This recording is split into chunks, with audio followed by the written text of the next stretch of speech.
Good morning, good evening, wherever you may be around the city and across the state, coming to you from the heart of Chicago. It's E-Learning with Mr. Moeller. And on today's show, we're going to start our dive into the social sciences by taking a look at everybody's favorite, money.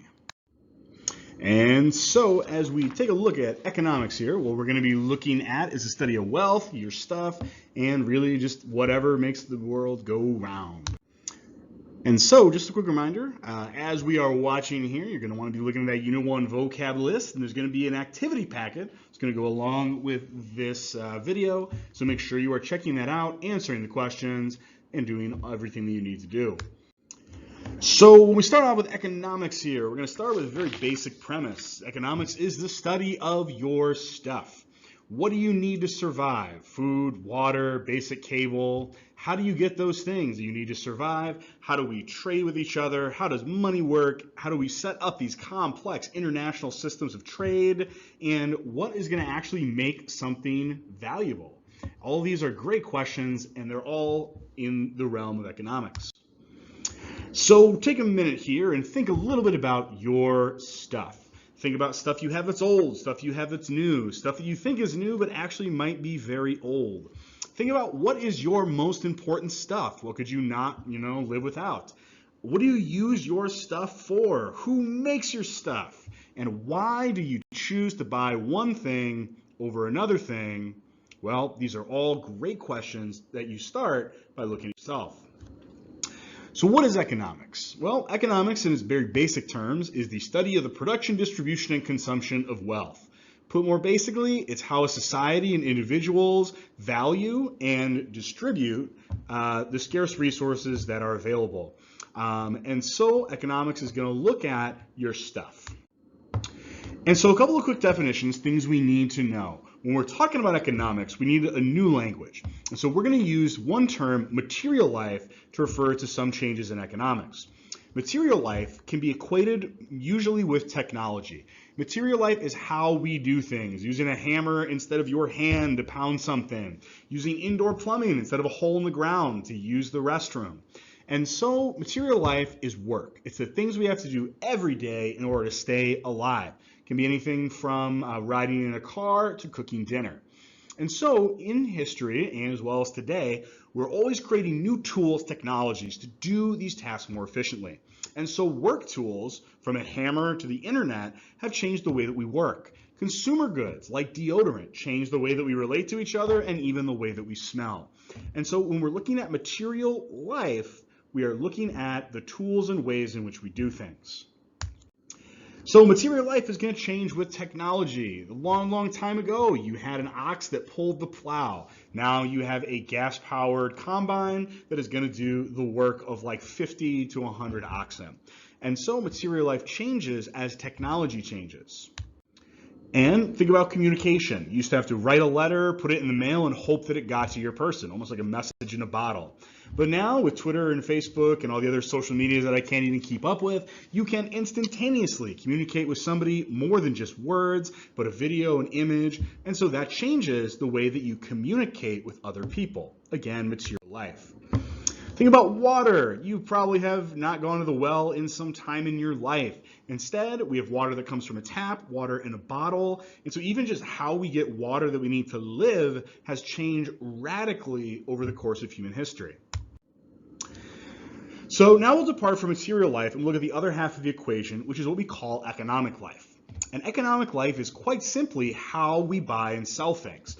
In the business, we call this market activity, but really all we're talking about is how I get what I want in exchange for money or something else.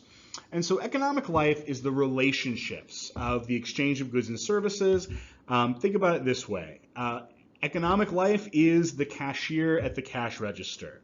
It's the sellers and the buyers. It's also contracts, business agreements, like the one that you sign with corporate work study.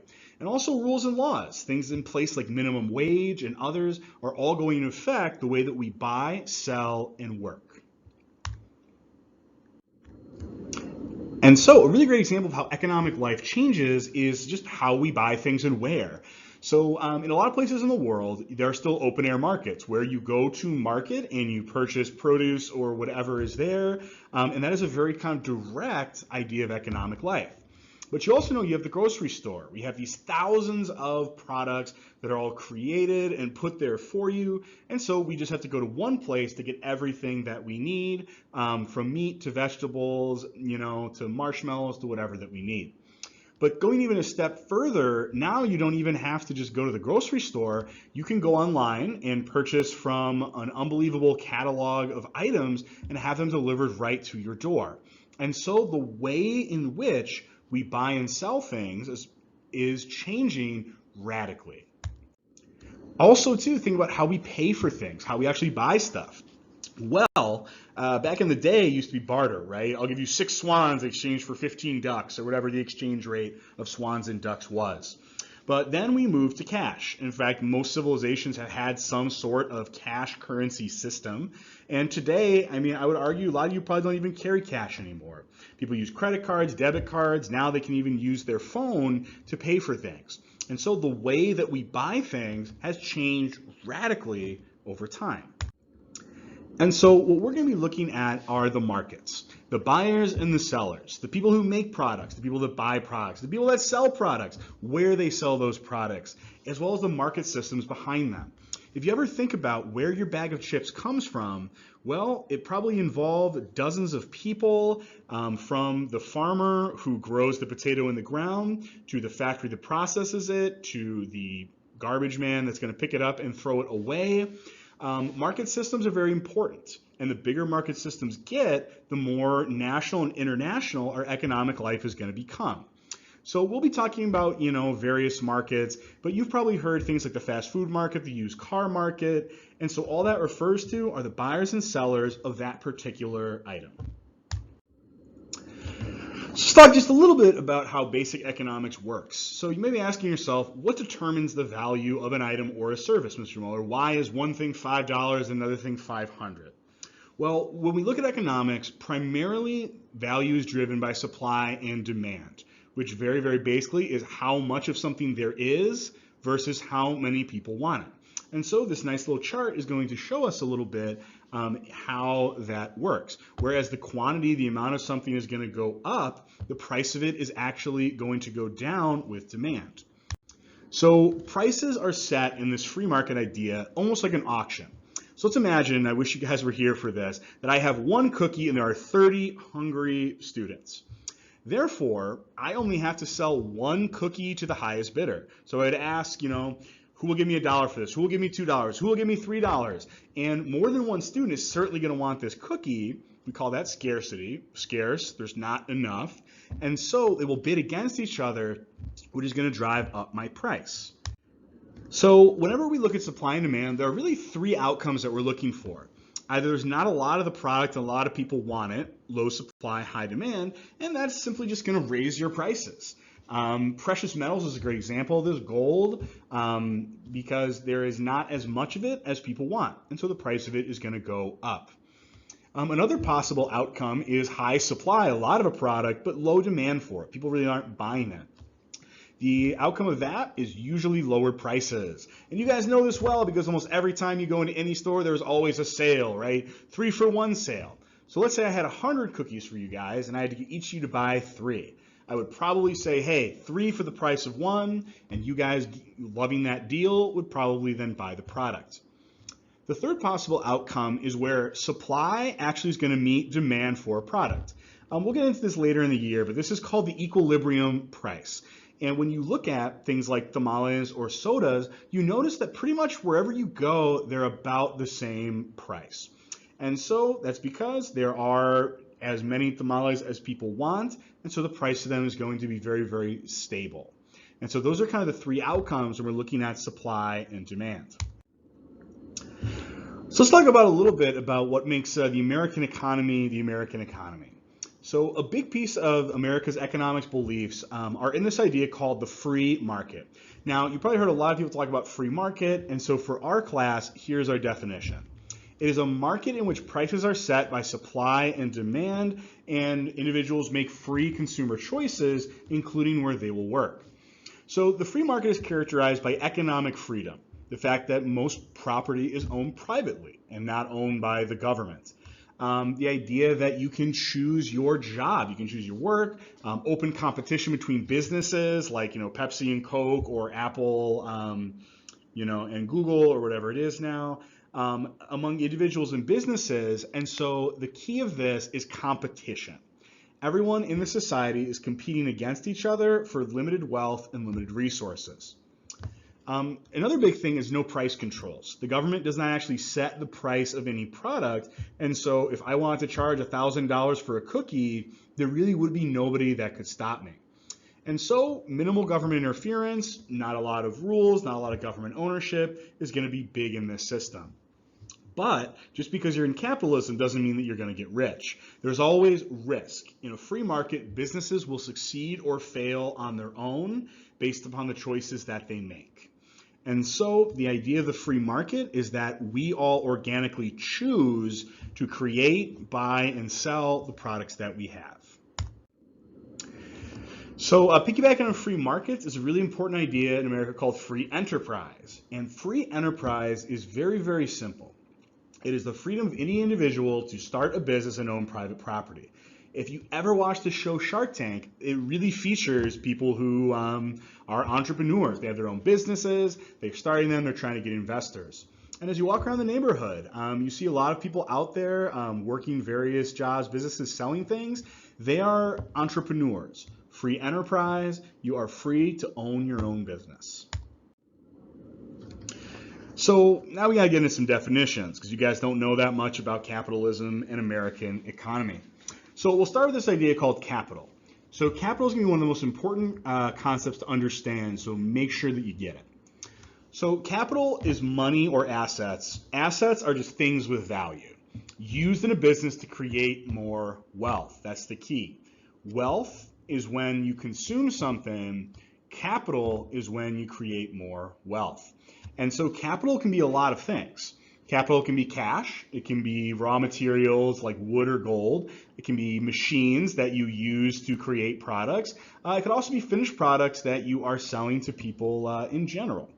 So the best way to get this is to think about an example. So let's think about an example. So wealth versus capital. Stuff is wealth when consumed. For instance, if I have $20, I buy $20 worth of candy and I eat it, that $20 was wealth, and I consumed it and I enjoyed consuming it. But now I want to use this as capital. I want to use my money to make more money. If you ever heard you got to spend money to make money, that is the whole idea of capitalism. So I'm going to take that same $20, buy that same $20 worth of candy, but rather than eat it, I am going to mark it up at a couple of cents more, and I'm going to sell that candy for $30, making a $10 profit. Because I have used my assets, in this case cash, to make more money, it went from being wealth to capital. And so if I gave you some money in order to go and buy $20 worth of candy to sell it on the street, I would be a capital investor. I would be giving you money on the hopes that you could make more money with it. And so capital, very, very important. You are not just consuming your stuff, you are trying to use your stuff to make more. And so capitalism is an economic system based on the idea of capital. So a couple of key characteristics to capitalism that may be a bit confusing, so be sure to post any questions you have to the team. Firstly, private property is going to be the core of this idea, that almost all property is owned by individual citizens and not by the government. This is going to be the opposite of socialism, in which large parts of the economy is owned and run by the government itself. So capitalism has three key characteristics that'll help us understand it. Firstly is the goal. What are you trying to do in capitalism? And the goal is to get as much capital as you can. We call that accumulation. It's to get as much as you can. You get as much wealth and money as you can, and then you use it to make even more money with almost no limits. It's no surprise that capitalist systems have produced some of the wealthiest people in world history, J.D. Rockefeller, Bill Gates, because they are constantly able to use the wealth that they make to make even more money. The second key is the production distribution of wealth controlled by the market mechanism. Just go ahead and stop there for a second, and we'll get into market mechanism a little later. So thirdly, we talked about that a little bit already, is the limited role in the government really trying to control wealth and economic activity. And so these three characteristics are what are going to make up capitalism. So let's talk about what capitalism does. The first key thing of capitalism is that it is expansive. It is always getting bigger until, there is really no limit here. Because as you're pursuing more wealth, more capital, you're always going to try to grow.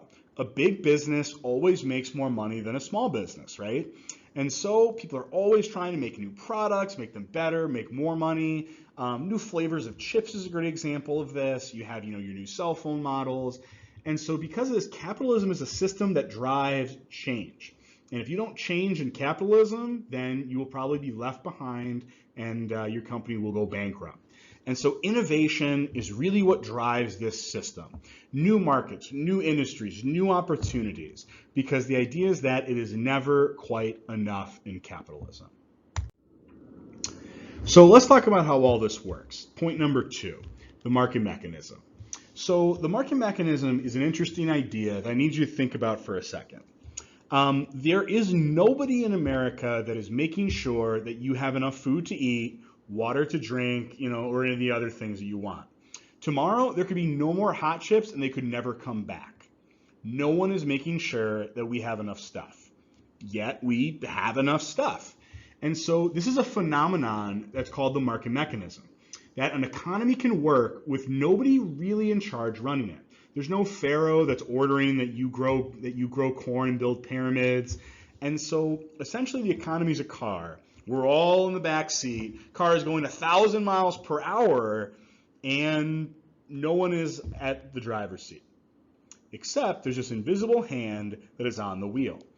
The reason that we get all the stuff that we need, and sometimes more, is because of profit motive and competition. Profit motive is pretty simple. You guys want stuff. You want shoes, or you want wings, or you want something, and so you have to get money in order to get it. That's called profit motive.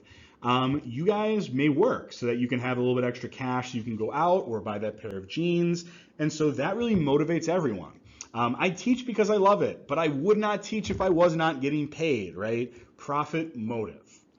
And then the second thing you know very well, competition. Multiple businesses always competing for your dollar. There are a ton of pizza places. There are a ton of wing spots. There are different flavors of soda. And so competition means that you, the consumer, are actually going to get a choice when it comes to purchasing a product. Kind of nice. And so let's think about this a little bit and just like a little scenario here. And so let's talk about tamales. So you want a tamale this morning, but there's no one making sure they're made. So how come there are just always tamales, and how come they're always $1.25? Well, one is demand for the product.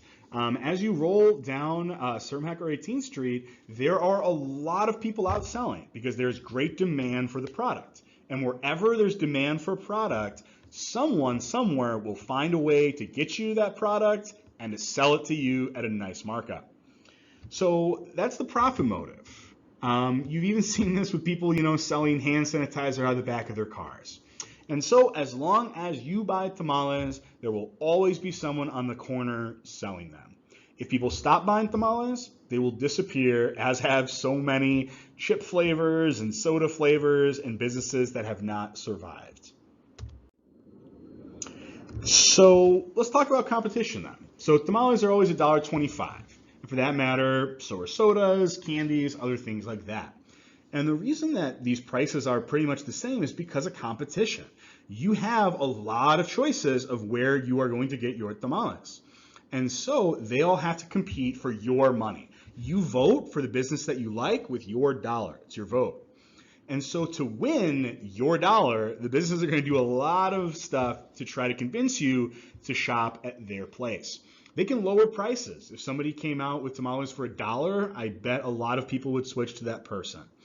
You can also improve the quality of the product. You could make more flavorings, whatever else, or you could innovate new products. Great example of this is like is iOS versus Android, always coming out with a new product in order to stay ahead of your competition. And so great examples of this, store brands. A lot of store brands are actually made at the same manufacturing as brand names, but they're lower prices because they don't have the brand name. They have to get you to buy the product. Improved quality. Domino's Pizza used to be garbage, but then they changed it in order to try to compete and beat Pizza Hut. And so when we look at this, strangely, profit motive and competition do work, and they do kind of push the boundaries of what we have, always making sure we have enough and always making sure we have something new. And so market mechanism, just in sum, we get what we demand in newer and better ways. Products are going to be sold at a competitive price, products are going to be improved over time, and new products are going to be created.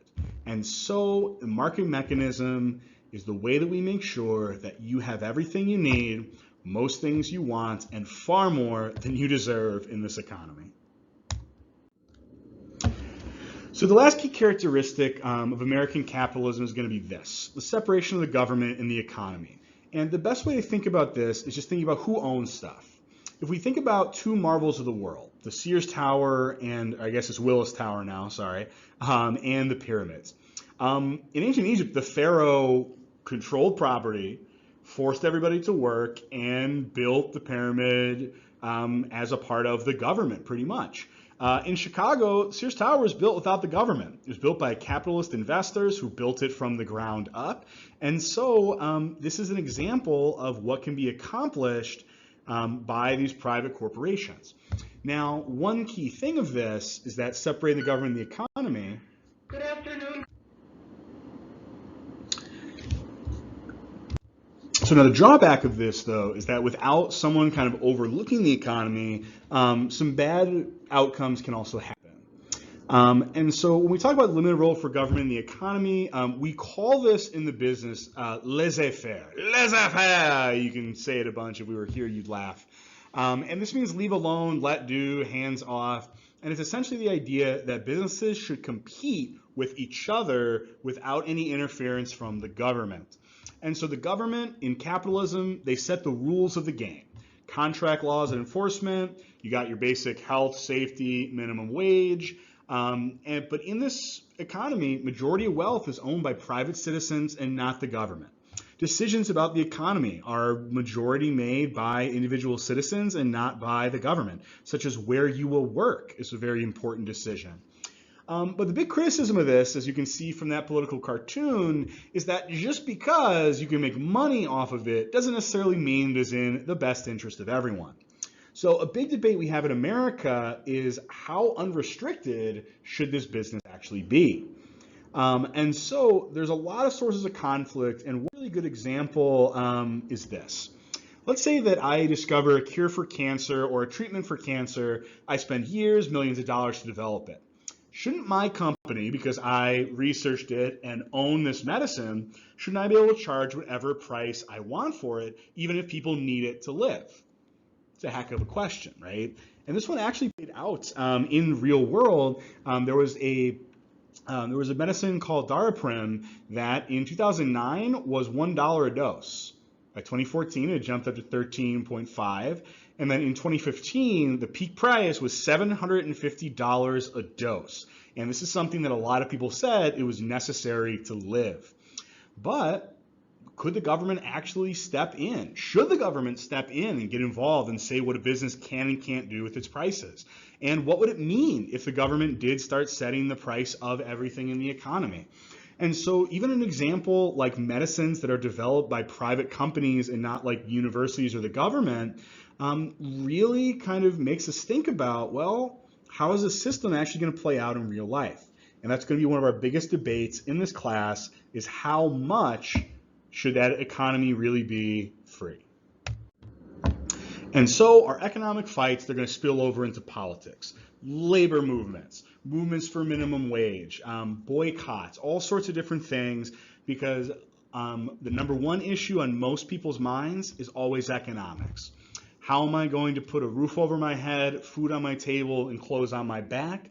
And so these fights over American capitalism are going to be hugely, hugely pivotal in shaping the country the way it is today.